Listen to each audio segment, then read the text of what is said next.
All right, first topic. We're gonna discuss the vision. So the vision is we're gonna become the next big upcoming media blog, all things trending company. I don't even Yes, know it's and I gonna be a think company. Go I ahead. think our motivations behind this is well, I think we're all influenced by the writings and teachings of Naval Ravikant. We all Who? listen to that one like, oh my gosh, this man. Okay, well, Henry and I at least are very moved by the writings and teachings of Naval Ravikant. Uh-huh. He made this like huge podcast compilation called like How to Get Rich or something like that on YouTube. It has like, millions of views.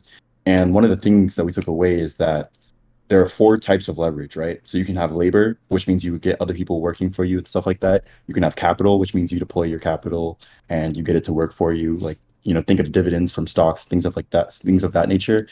Then those two are like the base of the pyramid. So like they're very common, but they don't have as much power and potency because, labor requires, actual human effort and capital can't really scale as much. Dividends are only going to pay like, 4 to 8% per year, things of that nature on average.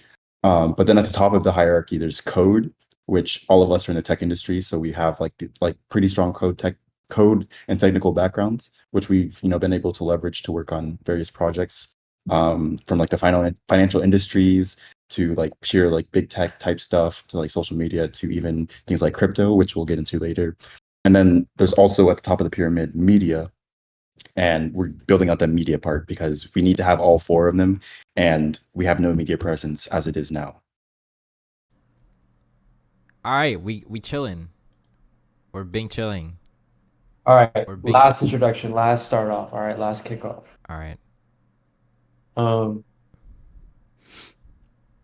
so welcome. This is the first edition BAF podcast.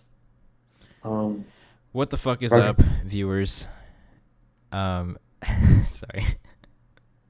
don't be sorry. That's BBAF podcast. We're just talking about all shit, every shit, any shit, and specifically our shit. that's That's very that's the good. root of the deal. Um, anything that's remotely interesting in our lives, anything that's remotely interesting in the media, in the economy, in the news. Yeah, Everything, That's what we're everything. covering. everything. All right. How to make $1 million, how to fly, how to leap off buildings. No. All right. Anyway, so 10-minute introduction. We got to start it off. All right. Um, You go ahead. You go first first. first topic. question question of the day. No, no. Introduce This yourself man is first. not Bro, we serious. introduced ourselves 3 times. We No, have to we gotta start introduce talking, ourselves bro. like Oh this one my. legit. This one legit. All right, all right. What are some fuck. Would you fuck me for $1 million? Would you? This man is not serious. Not Bro, then serious, you take bro. it. Not. All right. We have an So, itinerary. That's why I'm I waiting. I Let's I okay. don't go. have All it with right. me. All right. No, no more of this like TikTok interview stuff. We're not doing that. We potentially might do it in the future, but or as far like for this first podcast, we're gonna keep things a little serious, a little focused. So I know we did introduce ourselves in this live earlier, but I'm gonna formally introduce myself. I'm Henry. Um, I wouldn't say I recently graduated college, but I graduated college like several months ago, and now I'm in the workforce being a wagey. I'm a junior developer at some company, and I'm grinding it there. And it's a mission of mine to, collaborate with my homies to build something powerful, build a platform where we can elevate ourselves into the next echelon. That's the ambition. That's the mission. For me, that's my vision for this BAF podcast, this BAF media collaboration. That's my Very well said. introduction. Thank you. Very well said. Very well said. Thank you. Thank you. I guess I'll follow that up. My name's Ronald, currently a senior in college. I'm the same age as these guys, but I haven't graduated yet because I took a gap year. Um, during that year, I just worked as a software engineer and kind of, you know, took a break from school. Now I'm back graduating. And once I graduate, I have a job lined up. So I'll be working as a software engineer, associate software engineer, basically a junior developer as well. And I'll be in Austin. Yes, sir. Based. We're all going to be Texas based. Go ahead, Sam. All right, I'm not gonna act like anyone is listening or gonna remember who I am, so I'll save you the details. But basically, I am the kid, Sam. Yeah. We have to just kind of do this as if like everyone knows who we are, because otherwise we're not gonna get anywhere.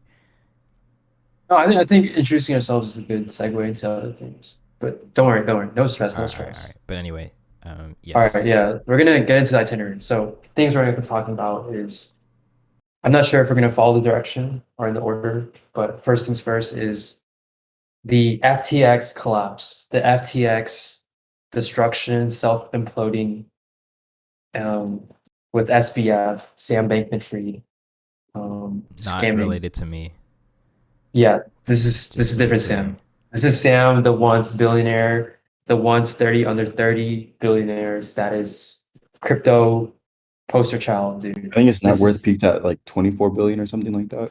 and now it's literally like Jesus. $15 Yeah, negative actually. But negative. yeah, Yeah, so we're gonna first talk about that. Yeah, I have a question to start off. Go ahead. Were any of you or either of you affected by the FTX fallout in any way, and how?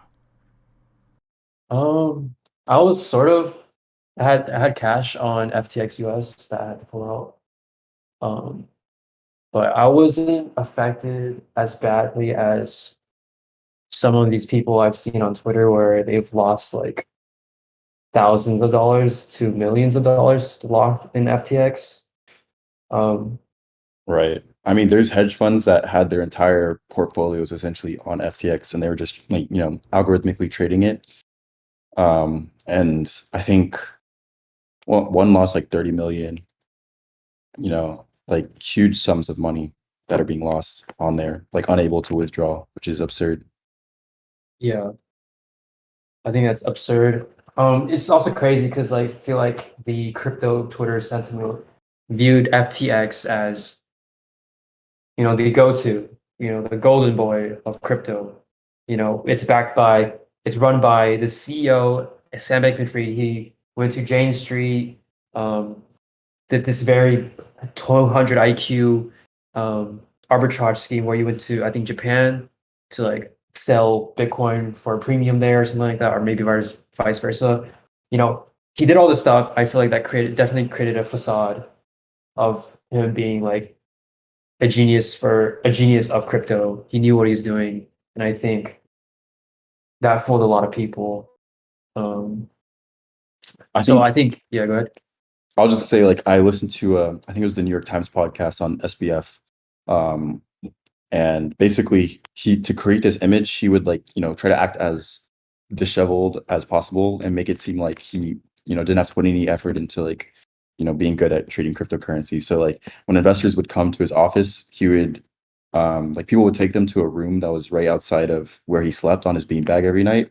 And then he would, like, wake up and, like, brush himself off and, like, kind of stumble into the room and then deliver, like, a very eloquent strategy that he has for, like, trading cryptocurrency, or like how FTX would be profitable. And that kind of creates this atmosphere of, oh, this guy's like so smart, like he knows what he's doing. He doesn't even have to try. Like, our money's in good hands with this guy. He's gonna make us, billions. And I think on the All In podcast, which is run by, Chamath Palihapitiya, Jason Calacanis, David Sachs, and David Friedberg, which are like these big time VCs in California. Basically, this image is what allowed investors to dump, billions of dollars. I think they raised like $2 billion like very recently and gave FTX, like an insane valuation, like relative to, like, banks or exchanges in traditional finance. And it's because he had this like boy genius persona that like shielded him from deeper scrutiny. And really, few of these people that invested in him did due diligence. And if they had, they would have seen that, they weren't making as much money as they claimed to be. And a lot of that was probably because they were dipping into like consumer funds, which is extremely illegal. And I think SBF should go to jail for doing it. Oh, she should go to jail.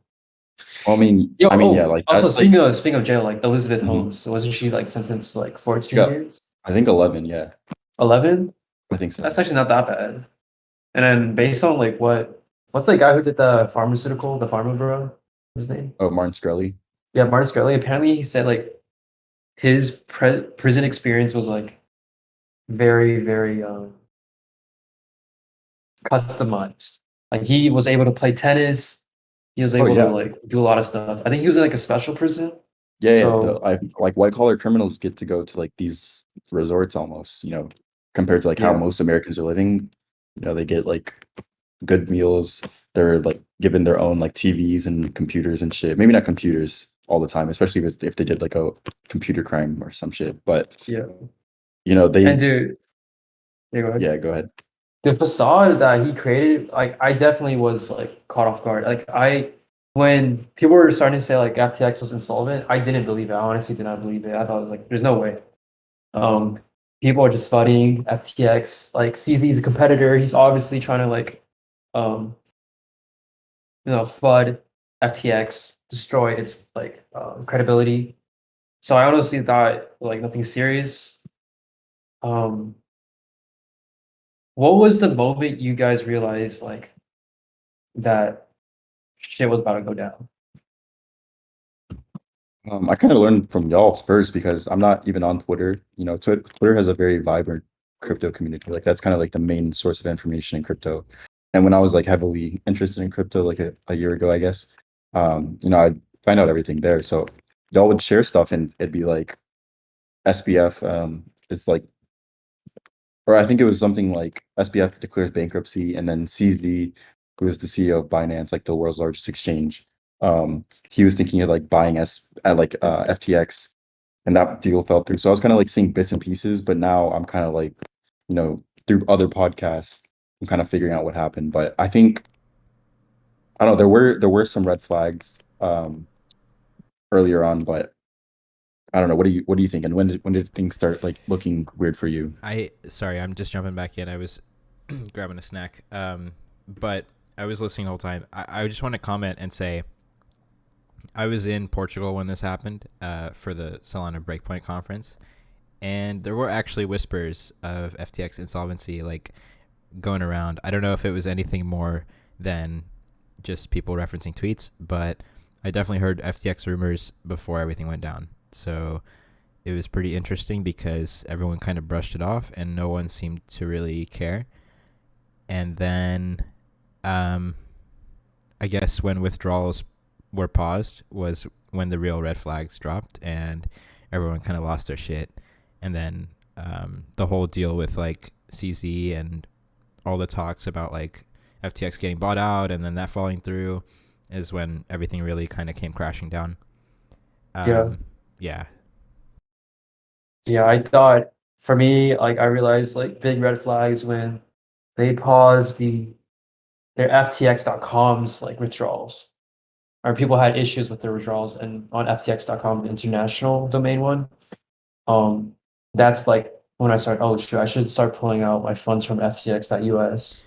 Yeah. What I found crazy was that they really tried to play it off as if like the treasuries were separate until the very end. Like Caroline was saying Alameda, or I don't know who said Alameda was like not a part of FTX, and then SBF was saying FTX US was a separate company, and so they were kind of playing it off as the like these three entities, but in reality they kind of all had the same treasury, and we could see that from like I think what was it FTX gave or no someone like they wired money to FTX through Alameda, and then Alameda used the money, but they thought that FTX had it or something. Like I don't know, some stupid shit. I think that's the story. It's Yeah, probably all bullshit. But yeah, it's definitely cap. yeah, there's some weird kind of like economic setup between those entities and very I think that would obviously be mismanaged.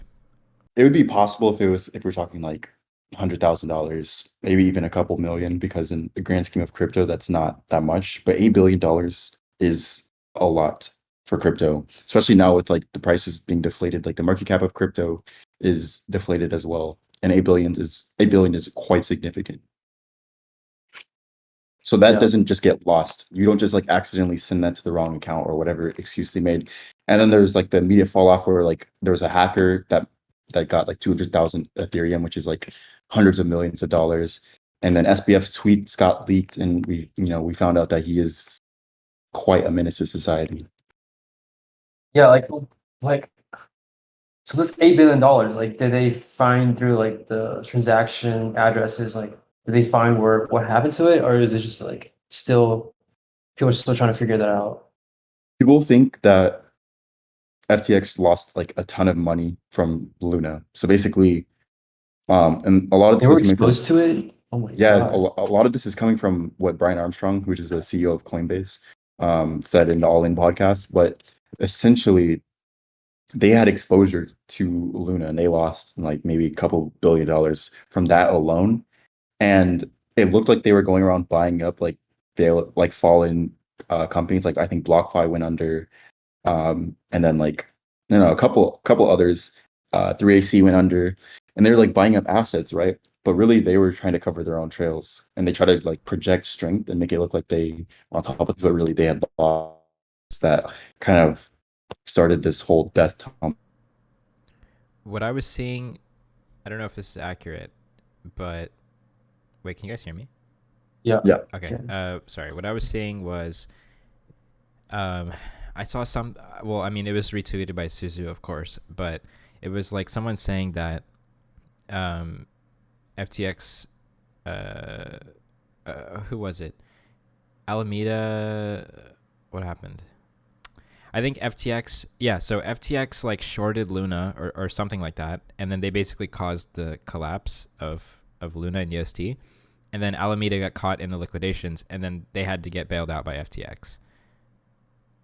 So everything kind of came full circle, is what people were saying. And I mean, Suzu is on that 3AC side, so of course he would try and perpetuate that story. I don't know how accurate it is though. Speaking of Suzu, I feel like they have like there was like a recent resurgence of Suzu and Do Kwon, like after like Sam Bankman-Fried like got exposed. I feel like they just realized like, oh, there's a bigger fish to fry now that this dude just lost more than us, right? So now they're just coming out, and then like people are actually like just carrying them on their shoulders, and I think that's tragic because these guys are all fraudsters. Do Kwon, Suzu, 3AC, Yeah, I don't know how Sam to. Bankman-Fried, they need to go to jail. They need to be They punished, do. and they can't. Like Do I'm, Kwon pre- especially, he's so smug about it. Go ahead. I'm pretty sure Interpol agents are actively looking for all of them. No cap. But they're all obviously in protected areas. Like I think Kyle Davies is in Bali. Do Kwon is, I don't know where he is, maybe Dubai or something. I mean, yeah, there's a reason that they had to leave the countries they're in. Like, I don't think innocent people would do that necessarily. Like, go to an entirely different country. That's wild. They Like, need if to be you punished. trust them with your money, I mean, you're kind of like you're feeding right back into the hype that got them in the position to like torch billions of dollars. Bro, fuck Kevin O'Leary. That's all I have to say. Bro, why is Kevin O'Leary What? catching strays in this? Because he invested in FTX, and then someone asked him, would you do it again if Sam Bankman-Fried approached you and was like, hey, listen, I'm trying again. I'm gonna do it different this time. I'm not gonna get caught. Would you invest again? He was like, yes. Oh That's my crazy. God, Dude that's actually crazy. dude has no remorse. That's crazy. So his You issue got the wasn't referral that codes. his issue wasn't that he was like defrauding customers. His issue was that he got caught defrauding customers, basically. Yeah, and he seems to have this kind of it's a part of his personality. Like he kind of has this idea that the only thing that was wrong was that he got caught. And it's not as if like anything he was doing was shady, which is kind of fucked up. So yeah, I don't know. The sad thing is like you can't really tell what people's intentions are until something like this happens. So it's not like anyone really. Actually, I don't know. The due diligence conversation might have come into Yeah. play. I think you guys talking about due diligence. there were some people on Twitter that kind of hinted that FTX is like going to be insolvent, or they're running the same scheme that Celsius is running. Or people started pointing fingers, hey, if Celsius got bank run, how come FTX, which is doing the same thing with FTX app, and their FTT token, like, aren't they basically like the skeleton for this next thing to happen, for the next bank run to happen? And um, I'm just curious, like, how come those people who did kind of hint at, I know FTX becoming insolvent, how come they didn't get more exposure? How come like it didn't get big? Like how come the credibility of FTX didn't get as hurt? You know, that's the craziest thing. And like, how do you do due diligence on something like this? I think that's like the next, hole, the next vacuum that needs to be filled in. Like figuring out where the reserves are, um, figuring out like also like Sequoia, like they also detailed and described how when they were approached by SBF, he was literally playing video games. And I'm not sure if it's true, but from based on what I understand, I think it's true because like I think Sequoia Capital wrote up an article detailing how Sam Bankman-Fried was literally playing League while they're running like a pitch, while he was running a pitch. And that's crazy. I don't. Did Sequoia even like invest in? Yeah, they did it. They invested in him, Oh which is my God. crazy. Crazy, Hey, bro. how come we can't get invested, bro? Fuck. Crazy, bro. I think the reason why those stories didn't catch on is because they were against the narrative, and they still had the true. clout and power to like, to defy those or like make it seem like people were crazy, conspiratorial, like lunatics. And that's why the whole point of crypto is like keep things on chain, keep things visible, keep things in the public. And then what did we do? We immediately started centralizing again. We have these these off-chain exchanges that are holding all of our money. Who knows like what's going on inside of them? We found out now that FTX was just like torching everything, essentially like making risky bets that they couldn't, make money from, and then using our funds to pay for them, which is absurd. I think for things to come back to normal and like for this like industry to work, things need to stay on chain in public and like no exceptions. Keep everything self-custodied, and these problems wouldn't happen. Yeah, I definitely agree. Like, and I think it gets deeper than that. Like the fact that he was the second biggest Democratic donor.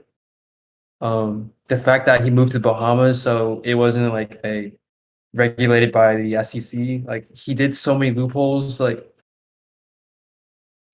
so what I'm trying to get at, like, first of all, this isn't a crypto issue. This is like a centralized exchange issue. This is a regulation issue. Like I'm kind of like angry that like crypto is getting the flack for it.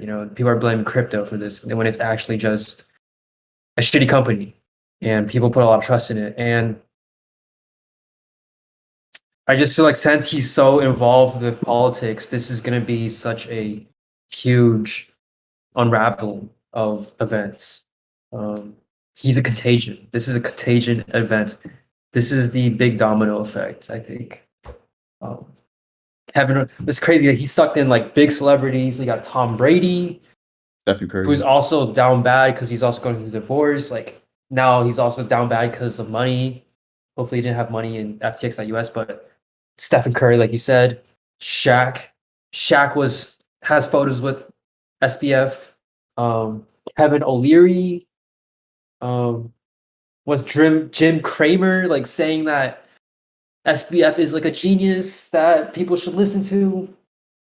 Like he got everyone, like all the big celebs. I feel like he got crypto into big relevance in like mainstream media. And then once he got into mainstream media, he said like, okay, let's just like rug pull everyone, make everyone shit on crypto.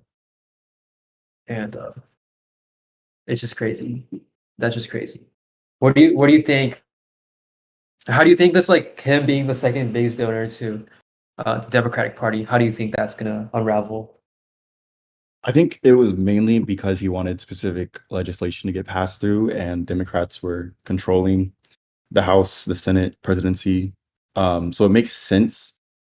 It could have just been like a very strategic political play because it's come out in recent days from the leaked DMs that he didn't really care all that much about like effective altruism and like all that like more progressive stuff. So I don't even know if he's like genuinely left leaning or why he went with the Democrats. I think it could have just been a power play. I also think he wanted to do that to keep up like the woke image that is typically identified with by people on the left. So that could be a reason. Um, I mean, people are on Twitter are saying like, the Democrats are like baby eating, cabal of people controlling the world, and like Jeffrey Epstein, like they're going that route with it. I think it's incredibly unlikely that that kind of thing was going on. FTX just seems like a nerd that got too much power and did some ethically questionable things. Actually, not even ethically questionable, like straight up immoral and illegal things. But I don't think there's like a larger conspiracy like of him like running the world and like people were citing that his parents are like well acquainted with like Gary Gensler who runs SEC and things like that. I think that's all like not relevant. I think it's more simple than that. He was trying to buy influence. He's trying to get his legislation passed because he sponsored a number of bills, I think, or something like that. Or like he's like funding candidates that sponsored bills for him. I think it was all just like for the money and for the power and nothing more than that. Yeah, I'm trying to I'm like based on like his DMs with this like Vox journalist. I'm I'm not sure what his angle is now, like doing all this, like you said, regulation, like for power. I don't know what his angle is because it kind of seems like he's just doing this for like this is my thing. He's low-key doing I think he's like doing this for like ego reasons. Like he doesn't really care about the regulations and the DMs with the Vox journalist. He said that the regulations were just a bunch of nothing burger legislation. Nothing's gonna really happen. Um, so I'm just really confused. Like, is he doing this for personal reasons? Like, is he really like this much of a sociopath where you're just like doing this for like shits and giggles? And if that's the case, this is so insane. How did he get to? How do like my question is like, how do you get this much power?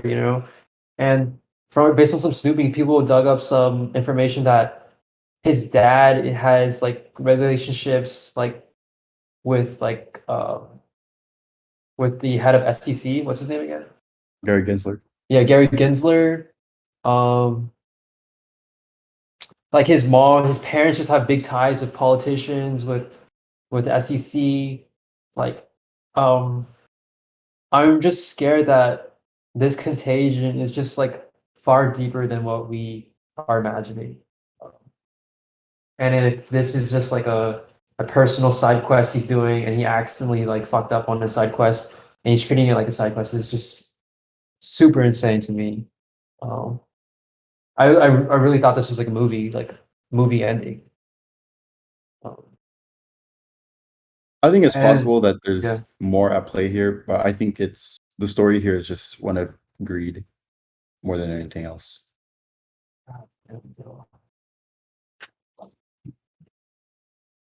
and like I want to talk about like our crypto journey. Like I know we hop from different chains. Like you started off with Ethereum, then you got me and Sam into BNB because the gas fees are just insane. This is before L2s were a thing, and this is before ETH scaling to POS was the thing. We went to BNB and then we hopped onto Solana because BNB, a lot of the projects there were just like pump and dumps, vaporwave. No one was really using it, but it was getting a lot of hype. I think that was the issue that we experienced on BNB. That was my experience. And then on Solana, we got to interact with a blockchain, a network that felt like what DeFi should be. When you make a transaction, it's instantaneous. Um, it felt like magic. Um, and I really had high hopes for Solana. I still do.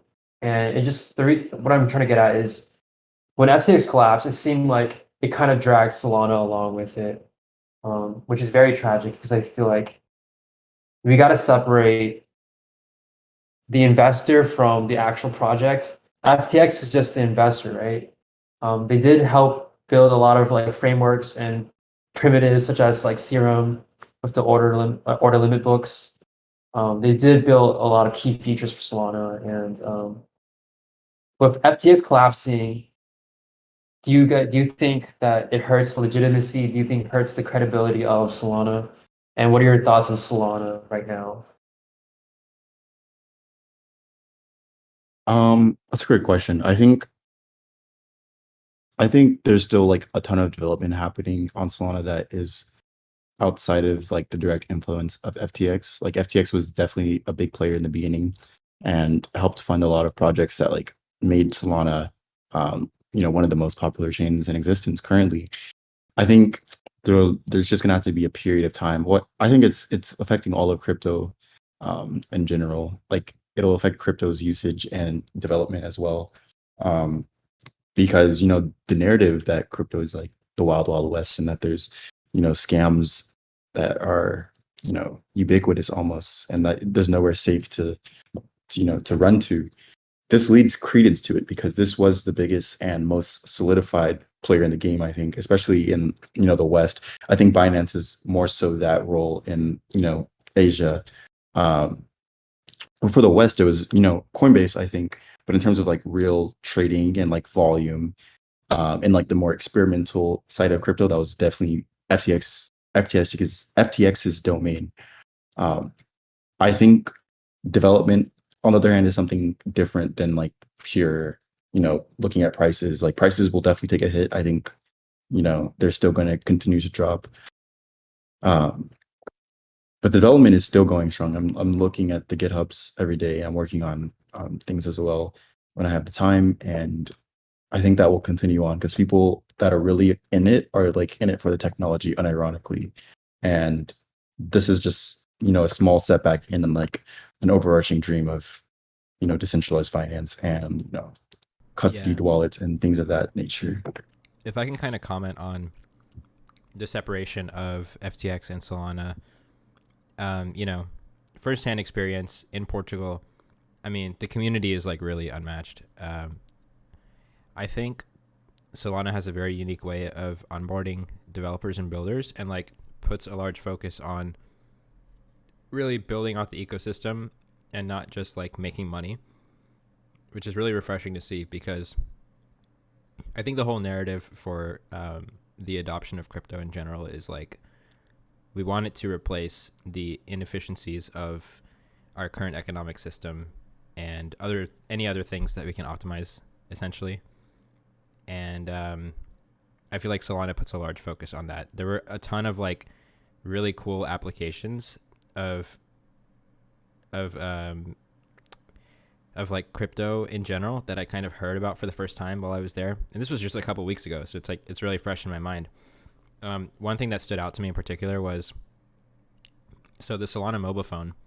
I got to meet the Solana mobile team, and I kind of like grilled them with questions over what separates this from an Android phone. Like, why would anyone kind of choose to buy this? I mean, I'm sure it's like online like information, but I feel like a lot of people might see it and be like, oh, this is just a regular Android phone. This has like a Qualcomm, like chip. Like this is like, like nothing special. And so I kind of asked them, I was like, what's the difference? Like, why would I buy this for the price of an iPhone 14? And they're like, well, we have a special like Solana OS for the seed vault essentially. And that's kind of like in a nutshell what separates it from just a regular phone. And so kind of where I'm going with this is like one of the talks that I attended in Lisbon was specifically about Solana's role or like crypto's role in human rights. And one of the things that they were doing was using, I think, Arweave to store government documents of Rohingya Muslims in Burma, I think. And so things like that. Another thing they talked about was using the Solana mobile hardware to have like verifiable image storage, basically. So if you think about like, the Ukraine front lines, right?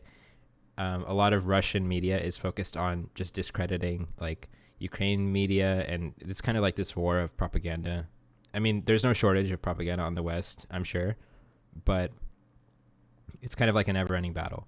And so they talked about this phone being used to potentially verify that pictures were like taken in this location at this time and like unaltered or something like that. I don't exactly remember the details, but their kind of plan was to ship that out to Ukraine. And that'd be really cool if it can be kind of like proven that there's like war crimes, you know? So there's no denying of the atrocities being committed. And I think crypto can kind of play a big role in that. I think everyone wants to see that happen. So basically, in short, like, even though FTX was kind of like, or Solana was like the brainchild of FTX in many ways, the community is like unmatched and is not stopping. Like, I haven't seen anyone that's discouraged from building on Solana just because of this.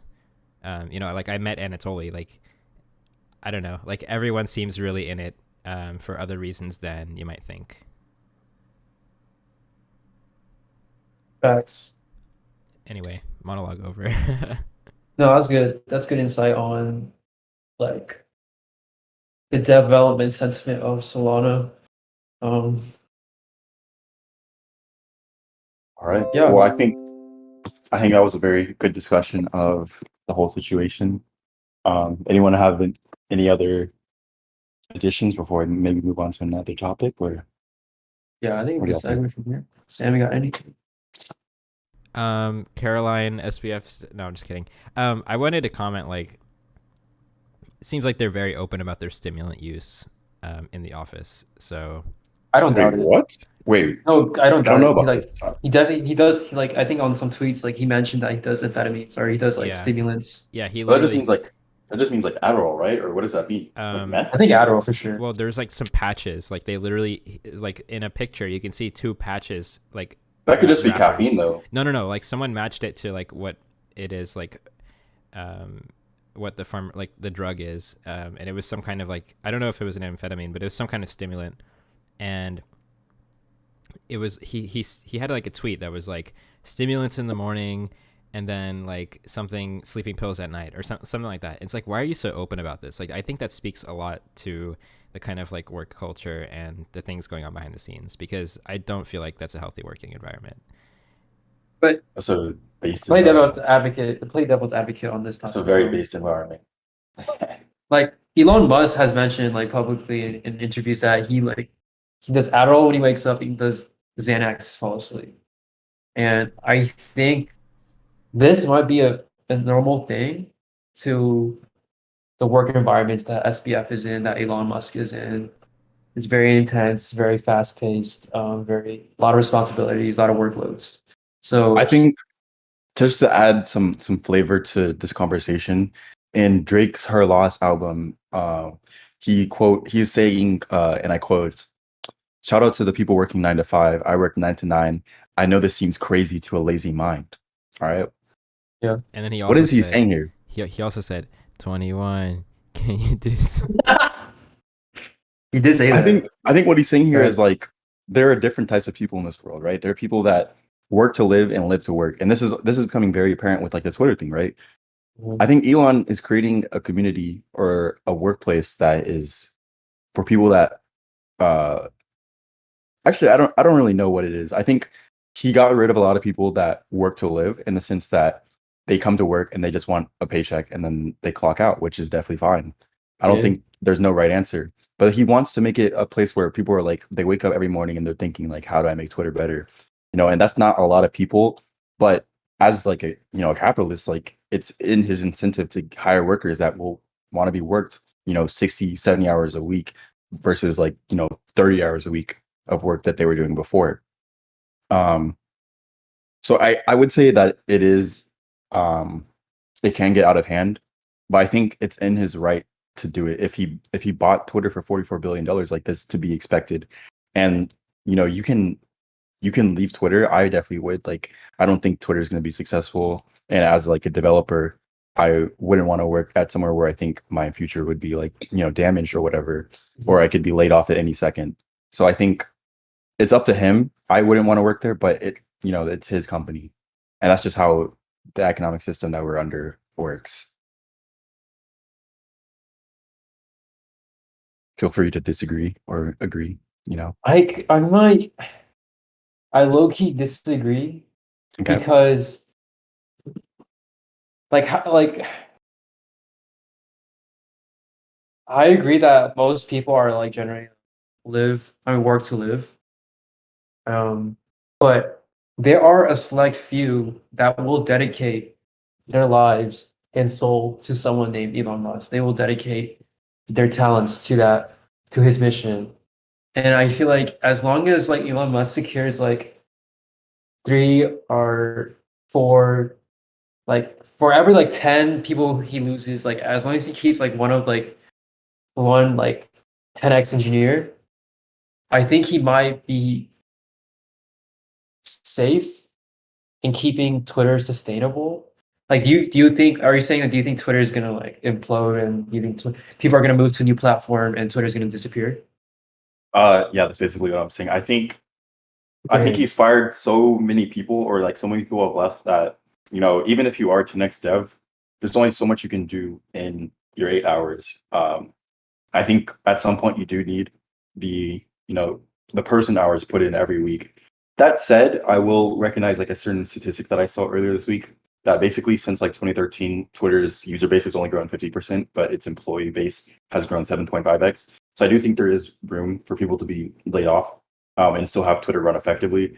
But a lot of these people that are being laid off, like very publicly, from like, you know, fighting with Elon on Twitter, they're like, you know, senior level engineers. Um, and I don't think that problem can be like necessarily plugged by like importing a bunch of, you know, H-1B visas effectively. I think that's his plan, just to get like a lot of H-1B visas that, you know, would rather code in America for like 10x as much as they're making in like places like India or Thailand or whatever. But they're not familiar with the ins and outs of Twitter. And other than like the engineering problems that they're going to face, they're also just having like a number of advertisers drop out as well, and that's like 90% of the revenue is like the advertisements. And that's what happens when you like fire the entire moderation board, and there's like legal repercussions behind not having like a moderation team. I think Ireland is like pursuing like a lawsuit against them or something, because, you know, for a social media site to run in Ireland, you have to have a moderation board, and he fired all of them. So I think it's like the engineering is going to cause an implosion, and then the lack of revenue is going to cause an implosion. I think this was a gigantic waste of money on his part. Dang, that's that's valid. That's very valid. I think a lot of people do that as well. I'm saying dang because um Twitter has been such a big platform for like citizen journalism. Um, I think we definitely need to talk about citizen journalism more in depth later in the future, but um, it's been a source for a lot of due diligence, especially in crypto, especially in finance, and it's going to be crazy if Twitter does collapse. Like, what fast-paced social media platform can we switch to next?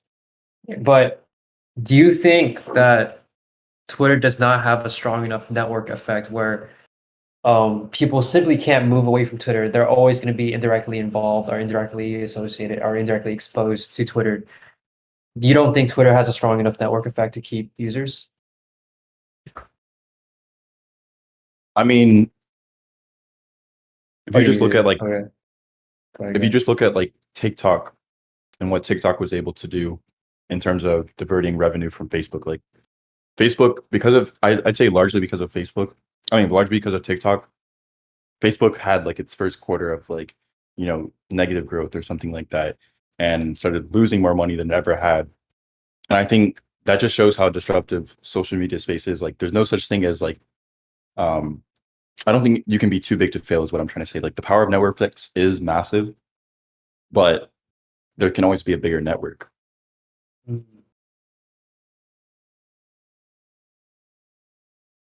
I mean, what do you think? I think it's for me. I think it's a little bit too early to see.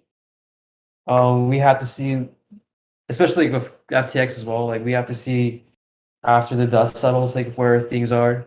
Like after like Elon Musk like finally stops firing a bunch of like devs, after people start like stop trending that Twitter's gonna go away.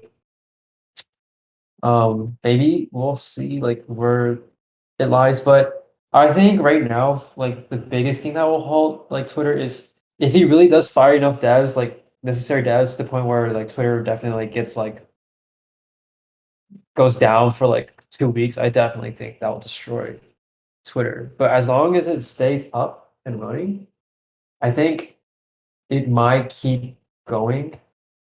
Um, My question is, where are these rumors starting from that Twitter is shutting down for 2 weeks? Like I keep seeing that, but you see that? Whoa, shoot. yeah, I saw a post today that was like I mean it was obviously like fake news, but people were like hundreds of thousands of people are like sharing these like random Oh, things, dude, like I copy see. pastes Yeah, I know almost. what you mean. Like, on Reddit, I saw a lot of like posts on Reddit that are on my like front on the front page, basically saying, "Oh, I'm a Twitter employee and I quit and I own the access key to the badges and stuff like that." It turns out these guys are just like parody Twitter accounts. Like, they're not actually employees of Twitter. Oh, But of it's just course. crazy how people just grab the headlines and just went with it. I have a question. Yeah, go ahead. What do you guys think is Twitter's impact on politics, American politics to be specific? Um, I mean, relating to like the reinstatement of Trump and like other Oh, notably publicly problematic. I mean, I won't even say problematic because that's like me playing sides. But like, let's say, um, inflammatory people, people with no filter, like Kanye. Think the line is very clearly when they start to incite violence or hatred towards like a certain group of people. I don't think, I mean, that's hate speech. There's like legal precedent for, you can't walk into a movie theater and yell, there's a fire, like in a crowded movie theater, right? That's like the typical example. Um, that kind of thing can happen on like a public forum like Twitter, like where if Donald Trump is like, okay, everyone, if you see anyone wearing like a green hat, I want you to kill them, right? You can't have that being projected to like millions of people that think that he is, the second coming of Jesus, essentially, right? But I do think inflammatory things that are against your political views, those things should be on Twitter. But I think Twitter doesn't have as much influence as people think. A lot of times, people on Twitter are just in echo chambers, and um, like they go on Twitter and they read things that come from their beliefs, and they would have continued to think them regardless of whether or not Twitter existed. So I think those kind of people should be allowed on the platform until they reach a certain point where they're calling for violence. Do you think maybe part of Elon Musk's plan was that it would kind of help the Republican Party, which would help him economically in the long run? No, I don't think that was part of it. Mm, I don't necessarily think that's part of it. I could be lending him too much credit. I think it was mainly because it gets him in the media cycle, and that's kind of his whole thing, is just like remaining in the media cycle eternally. Do you think along the same grain, that's why Kanye started saying things about Jews? No, Kanye is just oh, mentally ill and crazy, to be honest. what? Oh, I don't know Because, if I should bring this up. well, I mean, okay, disclaimer, I'm Jewish and I don't give a fuck. Um, But people do give a fuck. But so, yeah, but but I mean, I'm not like playing sides. Like, I'm not saying anything offensive. oh, But okay. I would say like Kanye is really good, or has been really good at staying in the news. I I think we've think seen it that. was intentional. It was intentional at first in the early parts of his career, and he was really good at it. I think now it's just the spectacle of um, a man that's gone kind of batty, to put it, and like Off the beam. he's off the beam. He's saying things that don't make sense. Um, he's saying things that are like directly opposing other things that he said in the past. Like he's kind of just a walking oxymoron and also just a moron. Yeah. But his music though. Yeah, his music is amazing, and I kind of stopped listening to his music because I every time I listen to it, I think this is Oh the no. lamest. This is the lamest human on earth. Like he's so corny, and it just takes the enjoyment out of his music. And I'm trying to replace him with like, maybe Tyler, maybe Drake, maybe Andre 3000, but there's just no one that has like he composed rap symphonies. That's what he did, and there's no one that can really do it like him. But at the same time, there's no one as lame as him either, currently speaking. Oh, yeah, he lost out the Skechers deal. He lost all the deals, and people are. I think Kyrie's next. I saw. What's crazy? I saw like a post. I use YouTube Shorts. I don't use TikTok. I don't use CCP technology. Actually, no, I do use CCP technology, but I avoid TikTok and I use YouTube Shorts. And I saw like a YouTube short. There are like a bunch of like black Israelites protesting the banning of Kyrie Irving. First of all, I don't even know what black Israelites are. Are they like black Jews? And like, what are y'all's thoughts on Kyrie Irving being banned and his suspension from NBA? So Black Israelites, as I'm aware of them, are essentially a group of, African Americans that believe essentially that, Israelites and therefore Jesus was black, right? This is like a debate that's been going on for decades. It kind of doesn't really matter. I think if you just look into like saying this purely from like a literary analysis of the Bible, I'd say not to like go religious on this. I think the message of Jesus is one of like love and acceptance. So I think it's kind of futile to argue about like whether Jesus was black or white or Arab or any of that. It doesn't really matter. But for whatever reason, this group of people is like very fixated on, the tribes of Judah and like the tribes of Israel and like things of that nature, and blacks being like the real Jews that are the chosen people of God. But then again, I think most religions, they believe that they're the chosen people of God. So it's kind of like it's the same story as most religions. Um, so that's kind of like the background. And then in terms of like whether or not like I guess what was the second part of your question? Because I went on. Oh, what are your thoughts on Kyrie Irving? Kyrie Irving being banned. Kyrie, wait, what was he banned from? NBA suspended. Oh wow, he was suspended. I think I saw like an interview and he was kind of like playing dumb with like what he shared. He was like, "Oh, I just shared it. I didn't endorse it." But like I think it's very foolish for you to say that. Like if you shared like, a video of Hitler, um that would be interpreted a certain way, like very obviously. If you shared like something illicit, like someone being killed or something like that, that would be interpreted a certain way. So the same way, if you post something that contains like anti-Semitic rhetoric or symbols or anything like that, like I think it's completely fair for the public to assume that you hold those views as well. Like as someone with such a large platform, you should be aware. And then once the criticism comes, like you should just own up to it and say like, oh, yeah, this is what I believe, not play dumb about it. Like just stand by your morals at least. Like don't try to hide it and cower away. So I think from like a principal's perspective, I think he's kind of lame. Like that is a Kanye type move right there. I'm not gonna lie, like that is a lame move. Um, but I think I know why he's doing it because he didn't realize the backlash would be this powerful. But in terms of yes or no, whether I think it's valid for them to ban him, I'd say no. Like this goes back to like having different points of view, even if they're like very stupid or like whatever, they should still be had. And this kind of censoring could only get worse, right? And it kind of lends credence to their whole claim, which is like black people are being censored, right?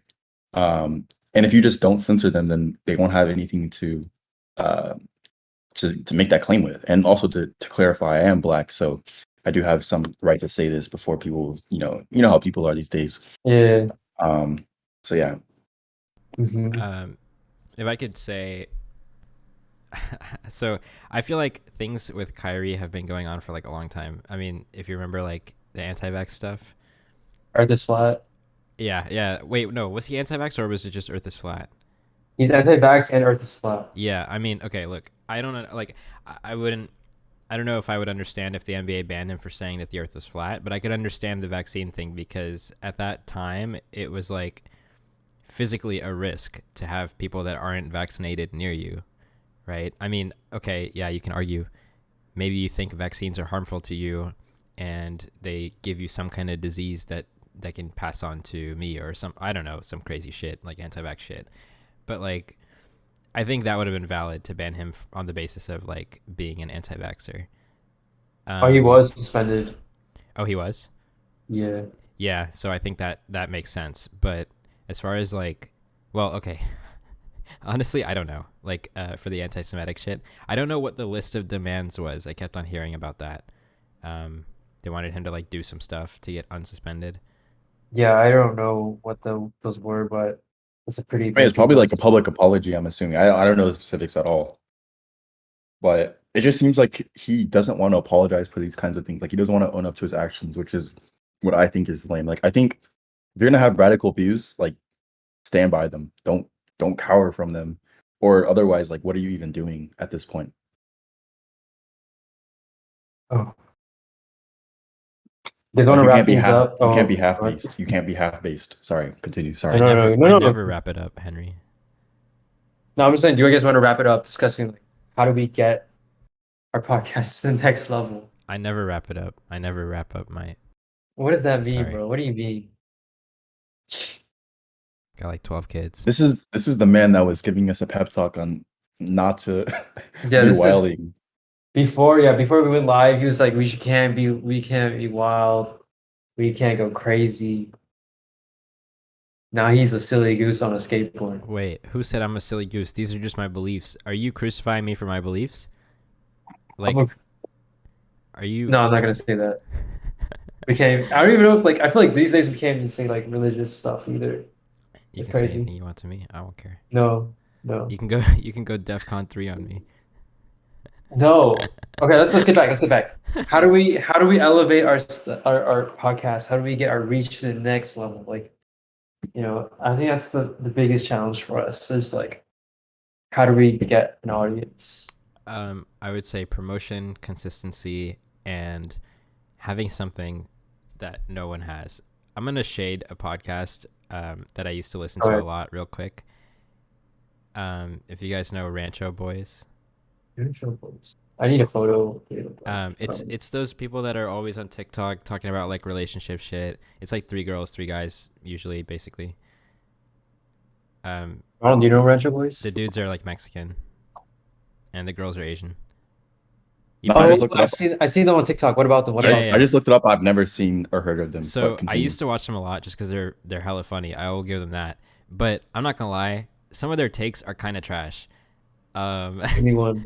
Give me one take that you don't like. I don't even remember, but like I don't know, like it seems like okay, maybe this is just me being like a little conservative when it comes to my views on like dating and like Gen Z culture, I guess.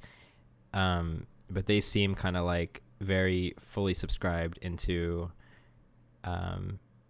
Gen Z dating culture, and I don't know if we could say objectively that things are good the way they are, because I feel like social media has kind of destroyed our brains in a lot of ways, and people kind of fail sure. to recognize that. Wait, what do you mean by Gen Z dating culture though? Like what does that actually mean? Just like modern dating. I'm not gonna, what's the Topic for a different day. Is that what you're well, saying? no, I'm saying like I'm not trying to sound like an incel or like I'm like unhappy with my dating or whatever, like people, I don't know, like people that have gripes about dating culture usually do, but I'm saying like there's a lot of ways in which the like, okay, let's just say there's a reason that statistically like people are just mentally more fucked now than they were before ever, right? Like things aren't objectively good, and I think a lot of people are scared to admit that. And they kind of like, But is that stemming from dating specifically, or is that could be like any number of things? I think it plays a role in dating for sure. I don't know if dating is the cause for bad mental health, but I know that mental health probably causes bad dating. So tying this back to the podcast. How do we elevate? Yeah. So I'm saying like they seem to be at some point like to some degree like people pleasers. Like they're kind of playing popular opinions. It seems like a lot of like their hot takes aren't that controversial. Not saying Like we what? should incite controversy, but If you could give like an example of one of their takes, like maybe not something literally, but like the flavor of their takes, or like how they're people pleasing. let me think. Because I'm not familiar with their work. To be honest. I gotta pull something up, and I'll share it later. I don't have anything off the top of my head, but I just remember just seeing things that they say that I don't agree with, and I'm like, how can you like, how can you act like there's not a different side to this like opinion? And it seems like they don't mention it out of wanting everyone to be like agreeable. Maybe that's just maybe I'm just like a demon. I don't know. But I feel like people are scared to say what they think sometimes. So you think they need the devil to the Jesus? Yes, yes. One thing I will say though is I respect a lot of times they disagree with each other.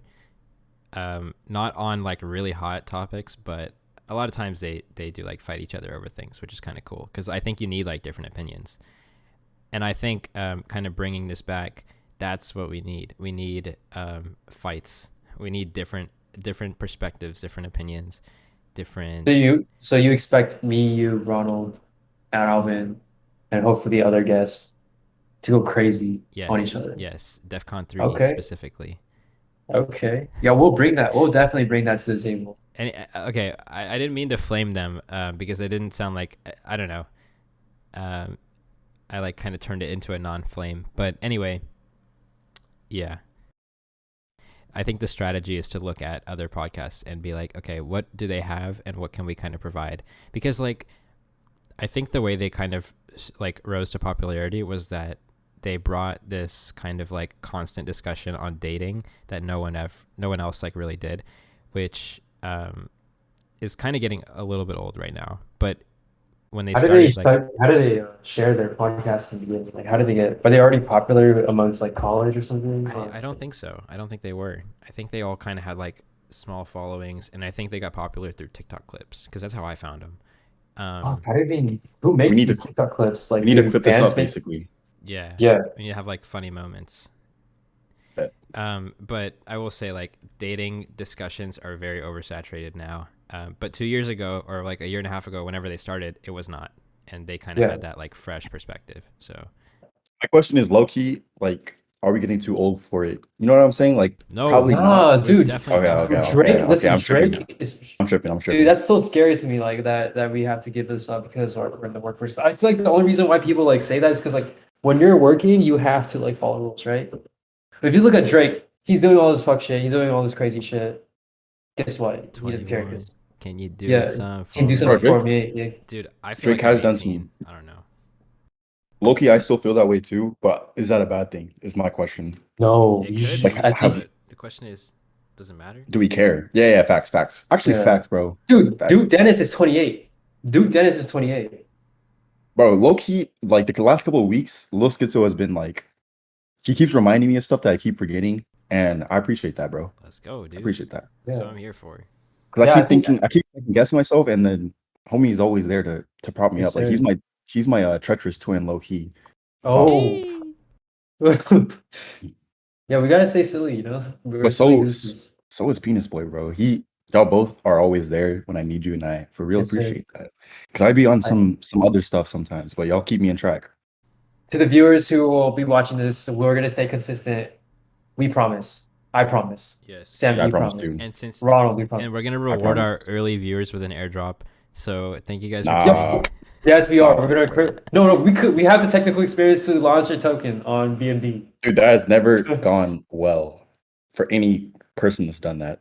But we're gonna create like a self-fulfilling economy. Like I think for every like 5 tokens you own, you can like purchase like a BBAF NFT, which can be then used to enter our private events. Or DAO. Yeah.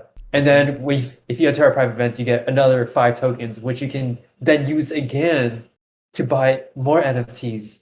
You know? I think this sounds like Luna 2.0 right here. I think what most people get wrong when they try to like, you know, have all this token bullshit is that they have something working without like an underlying like token or an ecosystem like economy or whatever, and then they try to bring tokens into it. So it's very obvious they're kind of trying to like monetize the crypto craze. But if we build something on the kind of like not condition, but like on the pretense that there's a token involved and there's like some silly crypto economic bullshit, no one can really doubt us because it has always been that way. And you can't really prove that it would work without it unless you did the same thing without it. And we will never do that because we're sellouts. No, we're not sellouts. We're not sellouts. We're not sellouts. We're never gonna create a Ponzi scheme to hurt people. We're gonna elevate our viewers. We're gonna elevate them spiritually, mentally, financially. And then you guys are going to elevate me in an Eiffel Tower.